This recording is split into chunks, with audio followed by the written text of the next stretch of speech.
চট্টগ্রাম মহানগর বিএনপির সাংস্কৃতিক সম্পাদক পদের একমাত্র দাবিদার শিল্পী আবুল হাশেম আজাদ। চট্টগ্রামের সাংস্কৃতিক অঙ্গনের সুপরিচিত কণ্ঠশিল্পী ও দীর্ঘদিনের রাজপথের লড়াকু কর্মী আবুল হাশেম আজাদ চট্টগ্রাম মহানগর বিএনপির সাংস্কৃতিক সম্পাদক পদের দায়িত্বপ্রাপ্ত হওয়ায় প্রত্যাশা ব্যক্ত করছি। 1996 সালে তুন আজিয়ে পর্যন্ত বিএনপি ছাড়া অন্য কোনো রাজনৈতিক দলত নাম ন লেখায় এই সাংস্কৃতিক সৈনিক একনিষ্ঠ কর্মী হিসেবে একাধারে তিনি দায়িত্ব পালন করছে। বাংলাদেশ জাতীয়তাবাদী সামাজিক সাংস্কৃতিক সংস্থা জাসাস বাইজিদ বোস্তামি থানার সাধারণ সম্পাদক, বিএনপির অঙ্গ সংগঠন স্বেচ্ছাসেবক দল চট্টগ্রাম মহানগরের সাংস্কৃতিক সম্পাদক, বিএনপির সহযোগী সংগঠন জিয়া সাংস্কৃতিক সংগঠন জিসাস এর কেন্দ্রীয়, চট্টগ্রাম বিভাগীয় ও মহানগর পর্যায়ের গুরুত্বপূর্ণ পদ, যার মধ্যে 3 বারের বিভাগীয় সাংগঠনিক সম্পাদক এবং মহানগরের 4 বারের সভাপতি হয়ে একবারের আহ্বায়ক পদ অন্যতম। এবং দীর্ঘ সময় ধরে বাংলাদেশ জাতীয়তাবাদী দলের বিভিন্ন সাংস্কৃতিক আমলে তিনি দীর্ঘ সময় ধরে জড়িত ছিল। দলীয় দায়িত্ব পালনের সময় আওয়ামী লীগ শাসন আমলত বহুবার নির্যাতন, হয়রানি, হামলা, মামলা শিকার হয়ে আবুল হাশেম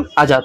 বিশেষ করে বেগম খালেদা জিয়ার মুক্তির দাবি নিজের বুক এবং ফিটের মধ্যে স্লোগান লিখিয়ে রাজপথে দাঁড়িয়ে তিনি মুক্তির লাই হতা হইবার চেষ্টা করছি এবং সামাজিক মাধ্যমত মুক্তির দাবিত উগ্র গানও প্রকাশ করিয়ে ব্যাপক আলোড়ন সৃষ্টি করছে। চট্টগ্রামত শুরু করিয়ে ঢাকার দলীয় নানা সাংস্কৃতিক প্রোগ্রামের মধ্যে তিনি সক্রিয় ছিল এবং প্রচারণার মাধ্যমে তিনি হয়ে উঠতে বিএনপির সাংস্কৃতিক অঙ্গনের পরিচিত মুখ। শিল্পী আজাদ হয়ে দেখি আর রাজনীতি আর পিতার শিখানো আদর্শ। আর C71 নিউজের পক্ষ হতা হইলে তিনি আরো জানাই যে বিএনপির রাজনীতি আয়ার বাফতুন শিক্ষি আর বাফে হয়তো দেখি যদি রাজনীতি করতে হয় তাহলে বিএনপির আদর্শ চলো, সেই শিক্ষায় আয় আঁকড়ে ধরে আছি। তিনি আরো হই যে রাজনৈতিক জীবনত কোনো সমত কোনো নেতাত্বন টেয়ালন এবং ফকট খরচল্লাই হামগরণ এইসবের মধ্যে তিনি সম্পৃক্ত নছিল এবং নিজের যা ছিল তা দিয়ে রাজনীতি করে পেলাই তিনি যথেষ্ট পরিমাণ অনছিল।